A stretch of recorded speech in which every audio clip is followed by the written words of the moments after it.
को आप सभी का एक बार फिर से आपके अपने स्टडी मेंटर यूट्यूब चैनल पर हार्दिक स्वागत है। आज हम एजुकेशन साइकोलॉजी जो पीडी पाठक द्वारा रचित एक मनोविज्ञान से संबंधित बहुत ही महत्वपूर्ण पुस्तक है, जिससे हर बार कंपटीशन एग्जाम से क्वेश्चन पूछे जाते हैं।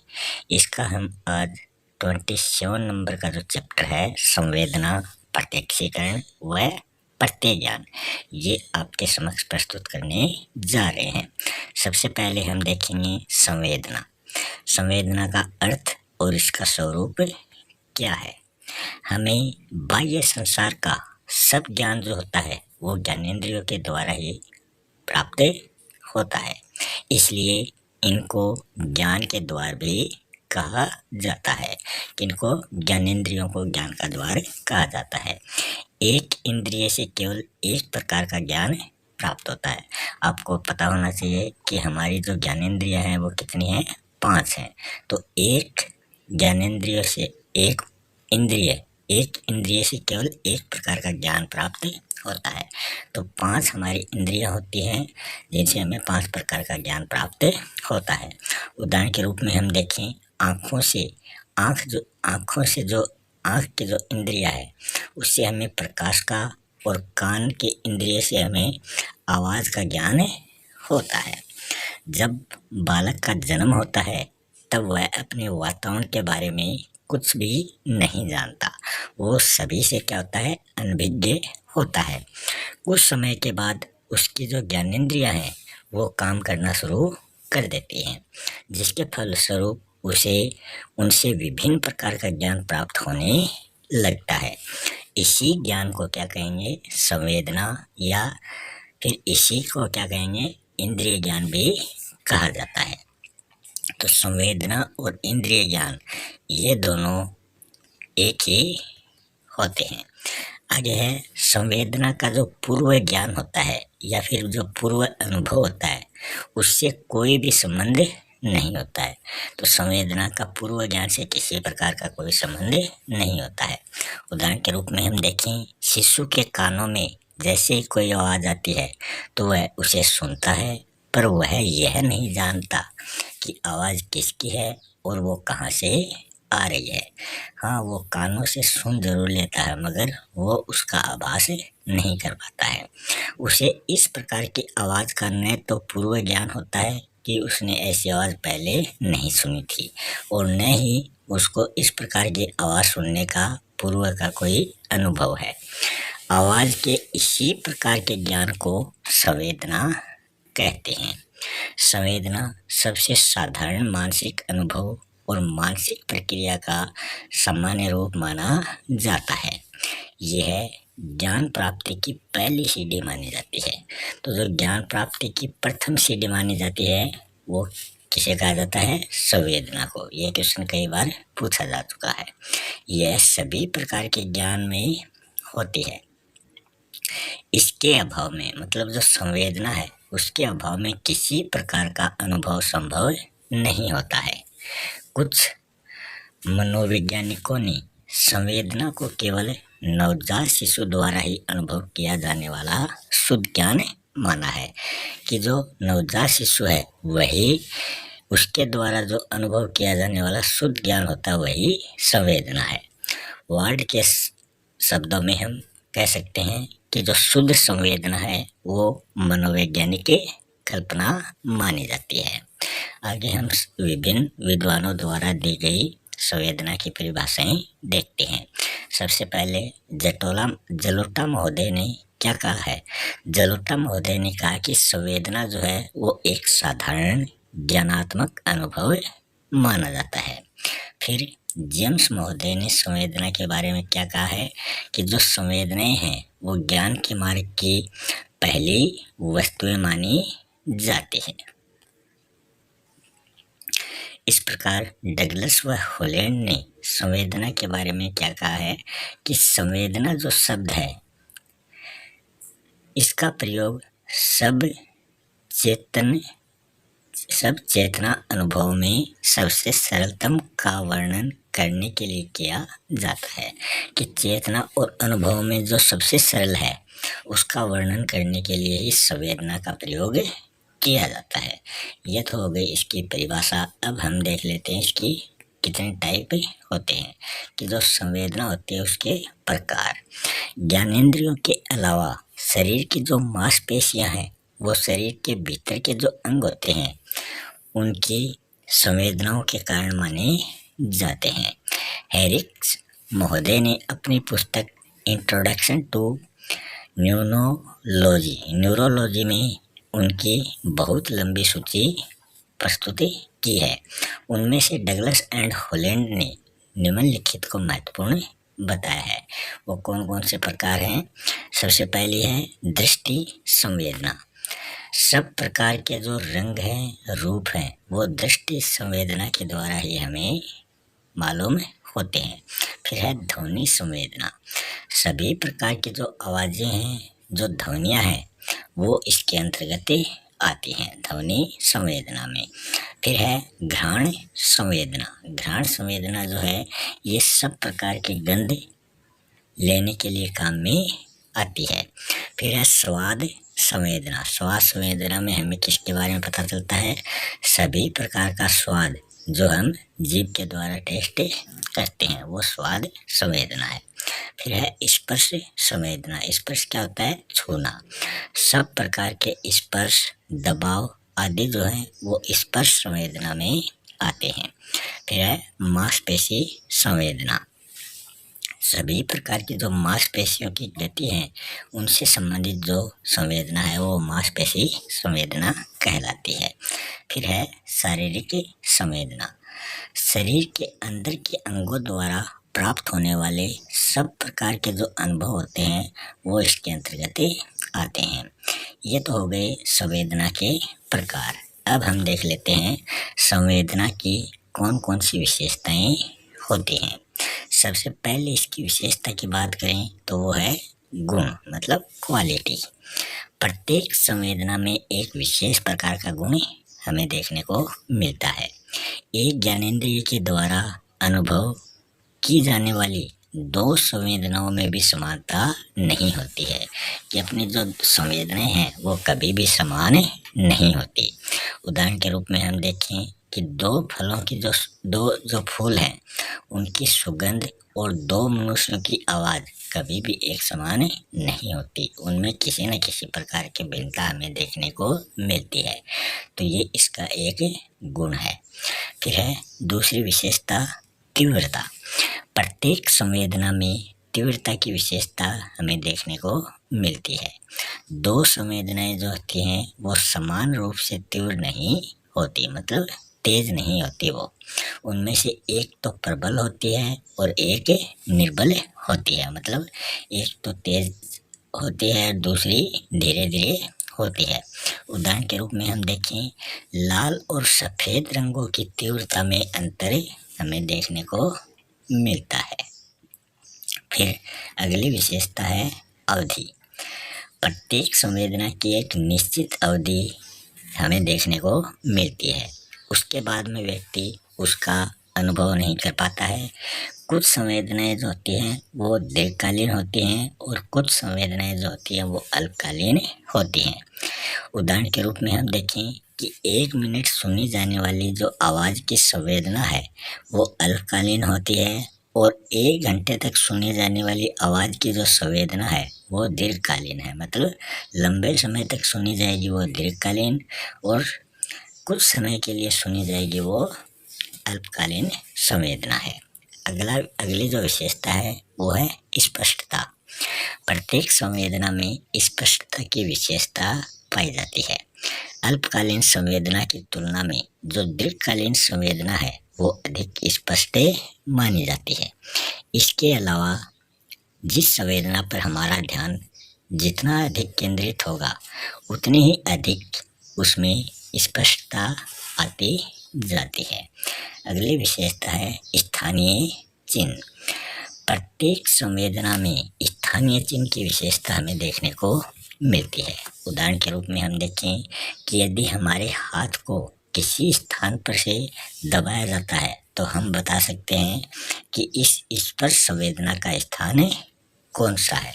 कि हम आंखें बंद करने के बाद में भी किसी दूसरे के द्वारा हमारे हाथ पांव पर कहीं भी स्पर्श किया जाता है तो हम स्पर्श संवेदना के बारे में मालूम कर लेते हैं। अगली विशेषता है विस्तार। यह जो विशेषता है विस्तार वाली, यह प्रत्येक संवेदना में नहीं पाई जाती। ज्ञानेंद्रियों के कम क्षेत्र को प्रभावित करने वाली संवेदना का विस्तार जो होता है वो कम होता है, और अधिक क्षेत्र को प्रभावित करने वाली जो संवेदना होती है उसका विस्तार ज़्यादा होता है। उदाहरण के रूप में हम इसको समझें कि सुई की नोक से होने वाली संवेदना की तुलना में टकवे की नोक से होने वाली संवेदना का विस्तार अधिक होता है। सुई होती है उसकी नोक जो होती है वो बहुत कम होती है, जबकि जो टकवा होता है उसकी नोक जो होती है वो मोटी होती है। इसी प्रकार ये अल्पकालीन और दीर्घकालीन संवेदनाएं होती हैं। फिर है प्रत्यक्षीकरण। हमने संवेदना पढ़ लिया, अब इसमें है प्रत्यक्षीकरण। प्रत्यक्षीकरण का भी सबसे पहले हम अर्थ देखेंगे, फिर इसका स्वरूप देखेंगे और इसकी परिभाषाएं देखेंगे। जब बालक कोई आवाज़ पहली बार सुनता है तब उसे उसका कोई पूर्व अनुभव नहीं होता है क्योंकि उसने वो आवाज़ पहले नहीं सुनी। वह यह भी नहीं जानता कि आवाज़ किसकी है और ये किस दिशा से आ रही है। आवाज़ के इस प्रकार के ज्ञान को ही संवेदना कहते हैं। ये हमने पहले भी देख लिया था। समय के साथ साथ बालक का अनुभव बढ़ता जाता है। वह आवाज़ जो है वो उसको दूसरी या तीसरी बार जैसे ही बालक सुनता है तो अब वो बालक उस आवाज़ को जानने लगता है कि वो किसकी है और वो किस दिशा से आ रही है। उसका अनुभव मतलब उस बच्चे का जो अनुभव है वो उसे बताता है कि आवाज़ सड़क पर भौंकने वाले कुत्ते की है। आवाज़ के इस प्रकार के ज्ञान को ही प्रत्यक्षीकरण या फिर प्रत्यक्ष ज्ञान कहा जाता है। तो प्रत्यक्ष ज्ञान और प्रत्यक्षीकरण दोनों एक ही होते हैं। दूसरे शब्दों में हम बात करें कि जो पूर्व अनुभव है उनके आधार पर संवेदना की व्याख्या करना या उसमें अर्थ जोड़ना ही प्रत्यक्षीकरण कहलाता है। तो ये हो गई प्रत्यक्षीकरण की परिभाषा। प्रत्यक्षीकरण का पूर्व ज्ञान या पूर्व अनुभव से स्पष्ट संबंध हमें देखने को मिलता है, इसलिए इसको ज्ञान प्राप्ति की दूसरी सीढ़ी कहा जाता है। पहली सीढ़ी हो गई संवेदना और दूसरी सीढ़ी हो गई प्रत्यक्षीकरण, और पिछले अनुभव से इसको संबंधित माना है। फिर हम देखेंगे प्रत्यक्षीकरण की अलग अलग विद्वानों द्वारा दी गई परिभाषाएं। सबसे पहले रायबर्न महोदय ने क्या कहा है। रायबर्न महोदय ने कहा कि अनुभव के अनुसार संवेदना की व्याख्या की प्रक्रिया को ही प्रत्यक्षीकरण कहते हैं। फिर हम जलोटा महोदय द्वारा प्रत्यक्षीकरण की दी गई परिभाषा देखते हैं। इन्होंने कहा कि प्रत्यक्षीकरण वो मानसिक प्रक्रिया है जिससे हमको बाह्य जगत की वस्तुओं या फिर घटनाओं का ज्ञान प्राप्त होता है। फिर हम भाटिया महोदय की परिभाषा देखेंगे। इन्होंने कहा कि प्रत्यक्षीकरण जो है वो संवेदना और अर्थ इन दोनों का योग ही प्रत्यक्षीकरण कहलाता है। प्रत्यक्षीकरण जो है ये संवेदना और विचार का भी योग है कि प्रत्यक्षीकरण में संवेदना को से अर्थ जिससे जोड़ दो या फिर संवेदना को विचार से जोड़ दो, दोनों क्या है प्रत्यक्षीकरण कहलाते हैं। फिर है प्रत्यक्षीकरण का विश्लेषण। जलोटा महोदय का इसके संबंध में कथन है कि प्रत्यक्षीकरण जो है वो एक पूर्ण मानसिक प्रक्रिया मानी जाती है। इस प्रक्रिया का विश्लेषण निम्नलिखित प्रकार से हमें देखने को मिलता है। पहला बिंदु है वस्तु या उत्तेजक का होना।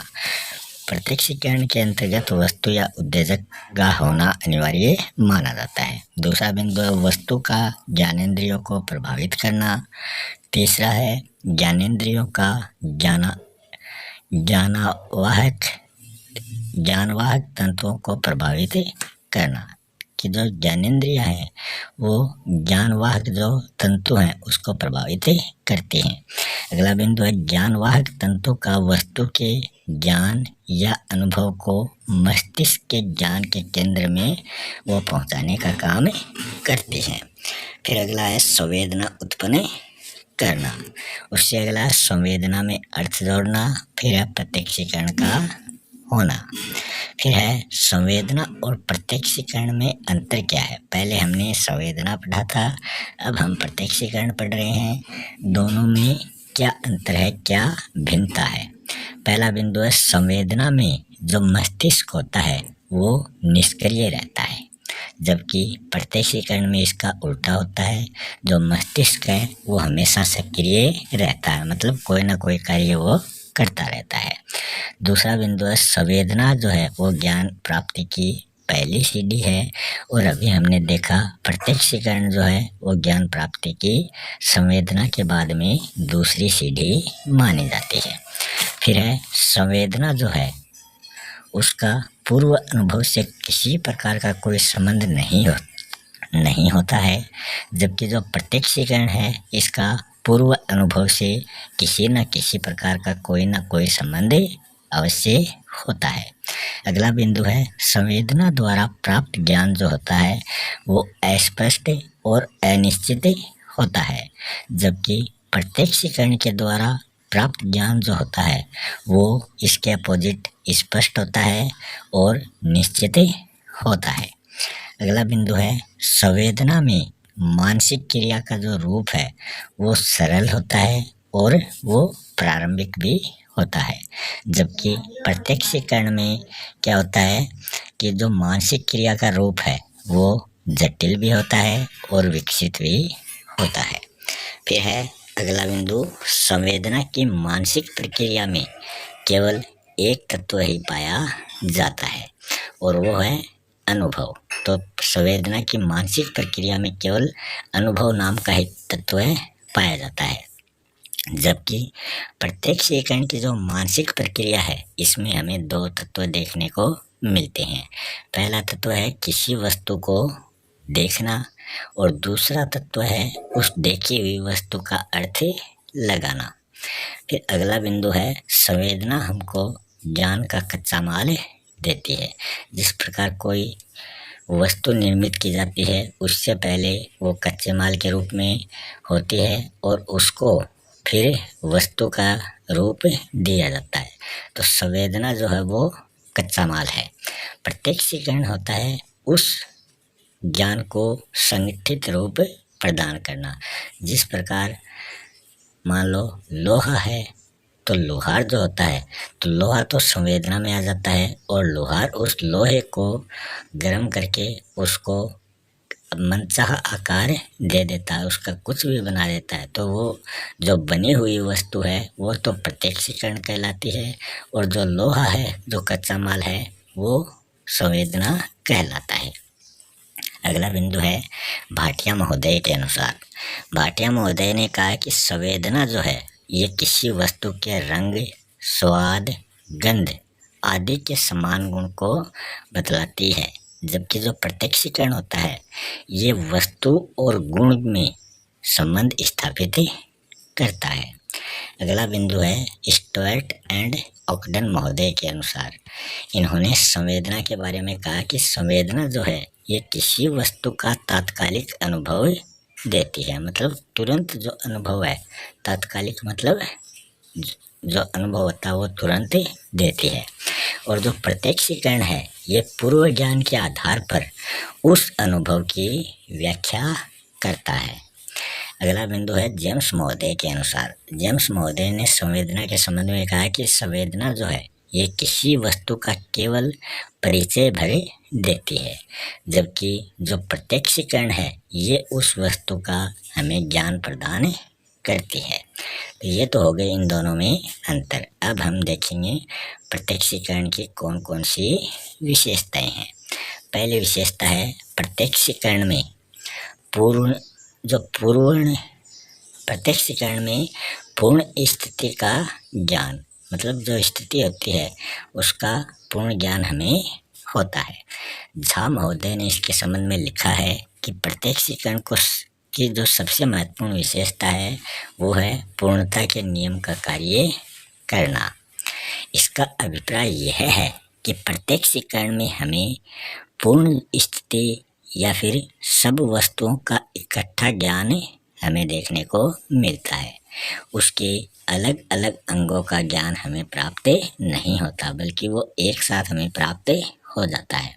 उदाहरण के रूप में हम यदि समझें कि यदि किसी स्थान पर 8 बैल बंधे हुए हैं और हम किसी से पूछें कि वहाँ कितने बैल हैं, तो उसका स्वाभाविक उत्तर वही होगा कि 4 जोड़ी बैल। मतलब एक जोड़ी क्या होते हैं, एक जोड़ी में 2 बैल होते हैं। तो हमने कुल बैल तो 8 हैं, मगर जोड़ी के रूप में हम देखें तो वो 4 जोड़ी के रूप में प्राप्त होते हैं। दूसरी विशेषता प्रत्यक्षीकरण में परिवर्तन। बोरिंग, लैंगफेल्ड व वेल्ड महोदय ने इसके संबंध में कहा है कि प्रत्यक्षीकरण का जो आधार है वो परिवर्तन माना जाता है। दूसरे शब्दों में परिवर्तन जो है इसके कारण ही हमें प्रत्यक्षीकरण होता है। यदि हमारे वातावरण में परिवर्तन हो जाता है तो हमें उसका अनुभव ज़रूर होता है। उदाहरण के रूप में हम समझें कि जून के महीने में सड़क पर चलते समय हमें बहुत ही गर्मी लगती है। यदि उसके बाद हम ठंडे कमरे में प्रवेश करते हैं तो हमको सड़क की गर्मी का तनिक भी अनुभव नहीं होता है। अगली विशेषता है प्रत्यक्षीकरण में चुनाव। बोरिंग, लैंगफेल्ड व वेल्ड महोदय ने इसके संबंध में कहा है कि प्रत्यक्षीकरण के एक दूसरी सामान्य विशेषता जो है वो ये है कि यह चुनाव करता है, चयन करता है। हमें एक ही समय में अनेक वस्तुओं का प्रत्यक्षीकरण होता है, पर हम उनमें से केवल एक का ही चुनाव करते हैं और उसी पर अपना ध्यान केंद्रित करते हैं। इस चुनाव में अनेक तत्व हमारी सहायता देते हैं, जैसे कि हमारी इच्छा, हमारी प्रेरणा, वस्तु या घटना की नवीनता और आकर्षण, सभी जो है वो उसी एक पर ही केंद्रित होते हैं। अगली विशेषता है प्रत्यक्षीकरण में संगठन। प्रत्यक्षीकरण में संगठन की विशेषता हमें देखने को मिलती है। कभी कभी मस्तिष्क को एक ही समय में विभिन्न ज्ञानेंद्रियों द्वारा अनेक वस्तुओं का ज्ञान प्राप्त होता है। ऐसे अवसर पर वह उन वस्तुओं में से जो सबसे अधिक महत्वपूर्ण है केवल उसी को एक समूह में संगठित करेगा। उदाहरण के रूप में हम देखें कि यदि एक मनुष्य एक ही समय में बहुत से वृक्ष और झाड़ियों को देखता है तो उसे वृक्षों का समूह के रूप में प्रत्यक्षीकरण होता है। अगली जो विशेषता है वो है प्रत्यक्षीकरण में अर्थ। जलोटा महोदय के शब्दों में कहा गया है कि प्रत्यक्षीकरण में सदैव कुछ न कुछ अर्थ होता है, कि प्रत्यक्षीकरण में किसी का कुछ न कुछ अर्थ अवश्य होता है। हमें जिस वस्तु का प्रत्यक्षीकरण होता है उसके बारे में हम कुछ अवश्य जानते हैं। उदाहरण के रूप में हम देखें कि हम एक आवाज़ सुनते हैं, उसे सुनकर हम जान जाते हैं कि आवाज़ किस चीज़ की है, और साइकिल की घंटी हॉर्न की या किसी और चीज़ की। तो ये जो आवाज़ है उसका यहाँ एग्जाम्पल दिया गया है।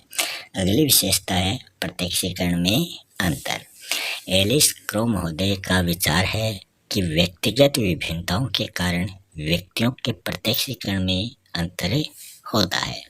यदि 2 व्यक्ति एक ही टाइम में किसी वस्तु या घटना को देखते हैं तो उनकी रुचियों में जो गत अनुभव है, जो पिछले उनके जो अनुभव है, पूर्व अनुभव, शारीरिक दशा, अवधान की मात्रा आदि में अंतर होने के कारण उनमें प्रत्यक्षीकरण में भी अंतर होता है। फिर है प्रत्यक्षीकरण का शिक्षा के रूप में क्या महत्व है। वर्तमान समय में सभी शिक्षा शास्त्री जो हैं वो प्रत्यक्षीकरण या फिर प्रत्यक्ष ज्ञान के महत्व और उपयोगिता को स्वीकार करते हैं। इसलिए बेसिक विद्यालयों, मोंटेसरी स्कूलों और इसी प्रकार की अन्य शिक्षा संस्थाओं की व्यवस्था दिखलाई देती है। बालक की शिक्षा में प्रत्यक्ष ज्ञान का महत्व जो है वो बहुत अधिक होता है। इस पर हम निम्नलिखित पंक्तियों में प्रकाश डाल रहे हैं। पहला बिंदु है प्रत्यक्षीकरण जो है वो बालक के ज्ञान को स्पष्टता प्रदान करता है। दूसरा बिंदु है प्रत्यक्षीकरण बालक के विचारों का विकास करता है। अगला बिंदु है रायबर्न महोदय के अनुसार प्रत्यक्षीकरण जो है ये बालक को ध्यान केंद्रित करने का प्रशिक्षण देता है। फिर अगला बिंदु जो है वो भी रायबर्न महोदय के अनुसार ही है। इन्होंने कहा कि प्रत्यक्षीकरण जो है ये व्याख्या करने की एक प्रक्रिया है, अतः यह बालक को व्याख्या करने के योग्य बनाता है। अगला बिंदु है प्रत्यक्षीकरण जो है ये बालक को विभिन्न बातों का वास्तविक रूप से ज्ञान प्रदान करता है, अतः उसका परोक्ष ज्ञान जो है वो प्रभावपूर्ण बनता है। अगला बिंदु है प्रत्यक्षीकरण बालक की स्मृति और कल्पना की प्रक्रियाओं को क्रियाशील बना देता है। फुटबॉल का मैच देखने के बाद ही बालक उस पर कुशलतापूर्वक निबंध लिख सकता है कि इस गेम में कैसे क्या होते हैं, कितने खिलाड़ी होते हैं और ये कैसे खेला जाता है। अगला बिंदु है प्रत्यक्षीकरण का आधार जो होता है वो ज्ञानेंद्रियां होती हैं, अतः बालक की ज्ञानेंद्रियों को सबल बनाए रखने के लिए और स्वस्थ बनाए रखने का प्रयास भी हमें करना चाहिए। अगला बिंदु है भाटिया महोदय के अनुसार इन्होंने कहा कि प्रत्यक्षीकरण जो है ये ज्ञान का वास्तविक आरंभ माना जाता है।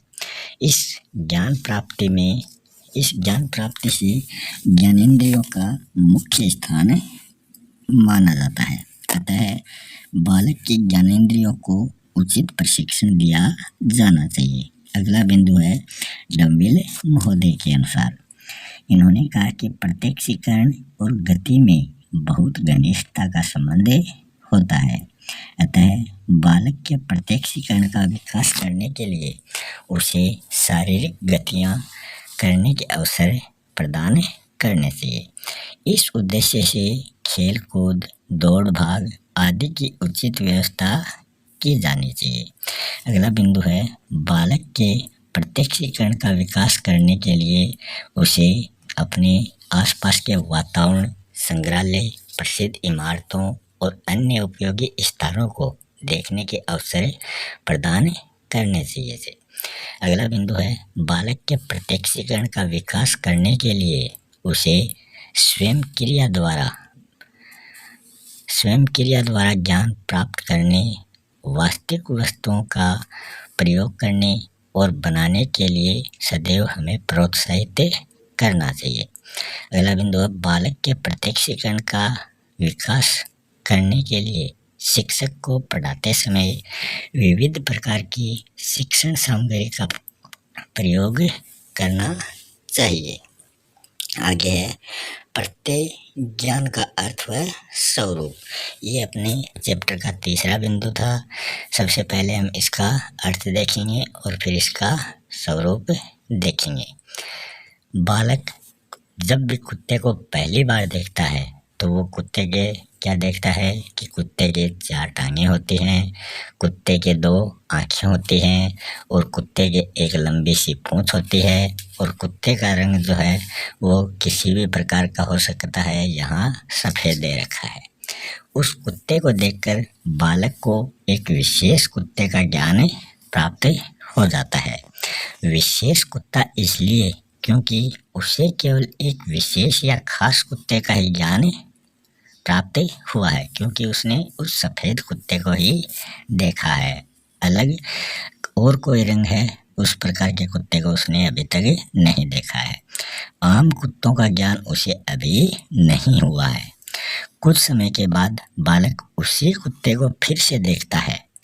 उसी अवसर पर कुत्ते का विशेष ज्ञान उसे ये बताने में उसकी मदद करता है कि उसने उसे पहले भी कभी देखा है। कुत्ते को न देखने पर भी उसे उसका स्मरण रहता है। फिर बालक क्या करता है, उस कुत्ते को कई बार देखता है। वह और भी अनेक कुत्तों को देखता है। उसे कुत्ते का सामान्य ज्ञान जो है वो प्राप्त हो जाता है। उसके मन में कुत्ते से संबंधित एक विचार, प्रतिमा या फिर जो प्रतिमान है उसका निर्माण हो जाता है। इसी विचार, प्रतिमान या सामान्य ज्ञान को प्रत्यय कहा जाता है। धीरे धीरे क्या होता है, जो बालक होता है वो कुत्ता, बिल्ली, मेज, कुर्सी, वृक्ष आदि जो सैकड़ों प्रत्यय हैं उनका निर्माण वो कर लेता है। प्रत्यय निर्माण की इसी मानसिक क्रिया को ही प्रत्यक्ष मतलब प्रत्यय ज्ञान कहा जाता है। बालक के प्रत्ययों के आधार पर उसके पूर्व अनुभव, पूर्व संवेदनाएं और पूर्व प्रत्यक्षीकरण होते हैं। इसलिए इनको ज्ञान प्राप्ति की जो होती है वो तीसरी सीढ़ी कहा जाता है। पहली संवेदना, दूसरा प्रत्यक्षीकरण और तीसरी सीढ़ी है प्रत्यय ज्ञान। और पिछले अनुभव से इसको संबंधित माना जाता है। प्रत्यय अगला है प्रत्यय और प्रत्यय ज्ञान, ये सब क्या है, इसको अधिक स्पष्ट करने के लिए हम अलग अलग विद्वानों द्वारा दी गई इसकी परिभाषाएं देखते हैं। सबसे पहले बोरिंग, लैंगफेल्ड व वेल्ड महोदय ने इसके संबंध में कहा है कि जो प्रत्यय है वो किसी देखी हुई वस्तु की मानसिक प्रक्रिया मानी जाती है। अगला फिर रोस महोदय के अनुसार प्रत्यय जो है ये क्रियाशील, ज्ञानात्मक मनोवर्ती मानी जाती है। प्रत्यय जो है ये देखी गई वस्तु का मन में नमूना या फिर प्रतिमान माना जाता है। वुडवर्थ महोदय ने कहा है कि प्रत्यय जो हैं ये वे विचार हैं जो वस्तुओं, घटनाओं, गुणों आदि का उल्लेख करते हैं। फिर है डगलस व हॉलैंड महोदय के अनुसार प्रत्यय ज्ञान जो है ये मस्तिष्क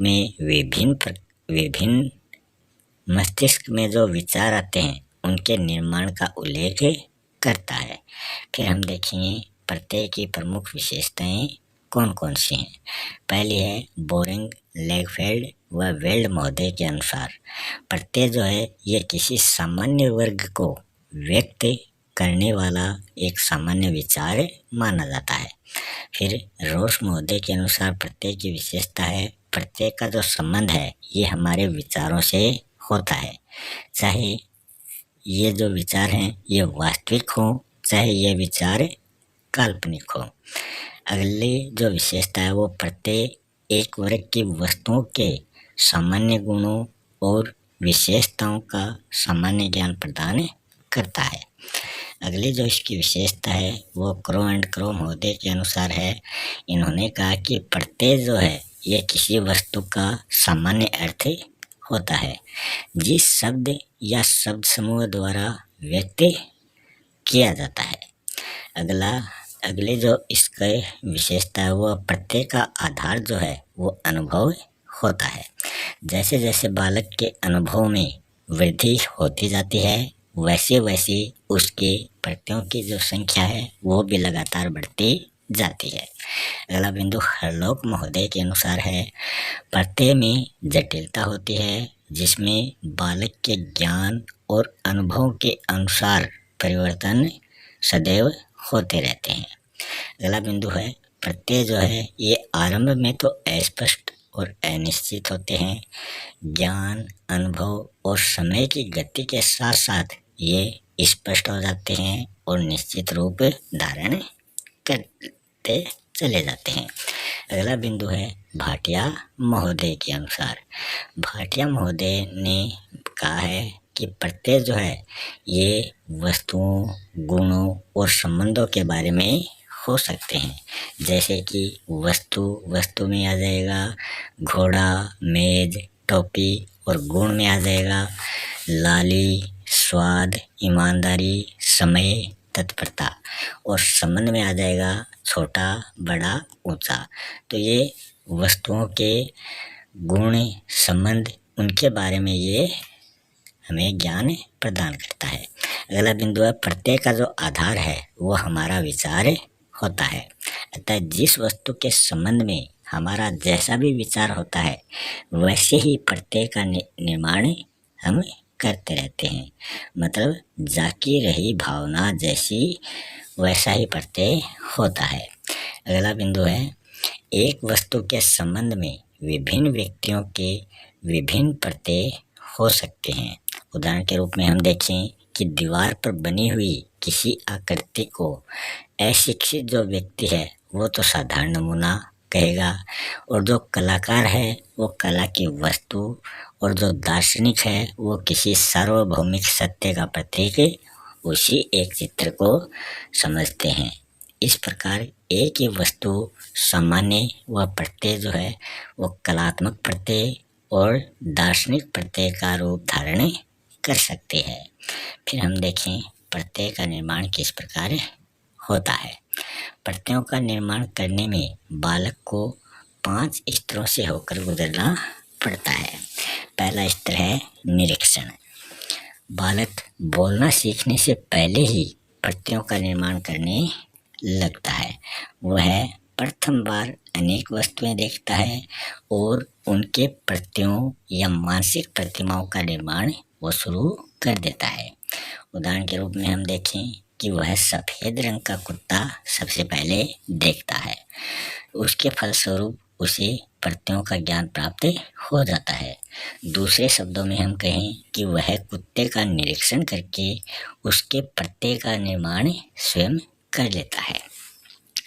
कुछ समय के बाद वह काले रंग का कुत्ता देखता है तो उसका जो निरीक्षण है वो उस काले कुत्ते का निरीक्षण करके वह उसके प्रत्ययों का भी निर्माण कर लेता है। इस प्रकार वो काले और सफ़ेद दोनों रंग के कुत्तों का निरीक्षण करता है। अगला बिंदु है तुलना। निरीक्षण द्वारा बालक अपने मन में कुत्ते के 2 प्रत्ययों का निर्माण कर लेते हैं, एक सफ़ेद कुत्ता और दूसरा था काला कुत्ता। उसके बाद में वह उन दोनों प्रत्ययों की तुलना करता है कि काले कुत्ते और सफ़ेद कुत्ते में क्या अंतर है। उसने 2 कुत्ते देखे हैं, दोनों के रंग अलग अलग हैं। इस भिन्नता के होते हुए भी यह उसमें समानता प्रकट करता है। अगला बिंदु है पृथक्करण। बालक दोनों कुत्तों की भिन्नता और समानता की बातों को अलग अलग करता है। भिन्नता केवल रंग के कारण होती है, समानता अनेक बातों के कारण होती है। वह इन समस्याओं या समान गुणों को भिन्नता से अलग करके जोड़ देता है। अगला बिंदु है जाति निर्देश। समान गुणों का संग्रह करने के कारण बालक के लिए काले, लाल, सफ़ेद आदि रंगों के कुत्तों में कोई भी अंतर नहीं रह जाता है। अतः उसका कुत्ते का जो प्रत्यय या प्रतिमा है वो स्पष्ट रूप धारण कर लेता है। अब वह किसी भी कुत्ते को कुत्ता कहता है। इस प्रकार उसे कुत्ता जाति का ज्ञान प्राप्त हो जाता है। अगला बिंदु है परिभाषा। बालक उपयुक्त 4 स्तरों से गुजरने के बाद में कुत्ते के प्रत्यय का निर्माण कर लेता है। यह प्रत्यय उसे कुत्ते का सामान्य ज्ञान प्रदान करता है। हम उसे यह ज्ञान केवल वर्णन या परिभाषा के द्वारा प्रदान कर सकते हैं। जब हम उसके सामने कुत्ते का वर्णन करते हैं तब वह विशेष कुत्ते के बारे में न होकर सामान्य रूप से कुत्ते के बारे में होता है। यही वास्तविक प्रत्यय माना जाता है जिसका उसके मन में निर्माण हो जाता है। इसी के साथ ये चैप्टर यहीं समाप्त हो चुका है।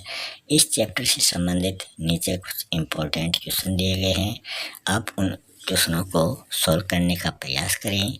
अगर आपको वीडियो अच्छा लगे तो वीडियो को लाइक करें, अपने सगे संबंधियों के साथ शेयर करें और अपने अमूल्य सुझाव जो हैं वो कमेंट के रूप में ज़रूर दें। अगर आप चैनल पर नए हैं तो चैनल को सब्सक्राइब करें और अपने दोस्तों या रिश्तेदारों को भी चैनल सब्सक्राइब ज़रूर करें। मिलते हैं नेक्स्ट वीडियो में एक नए टॉपिक के साथ, तब तक के लिए धन्यवाद।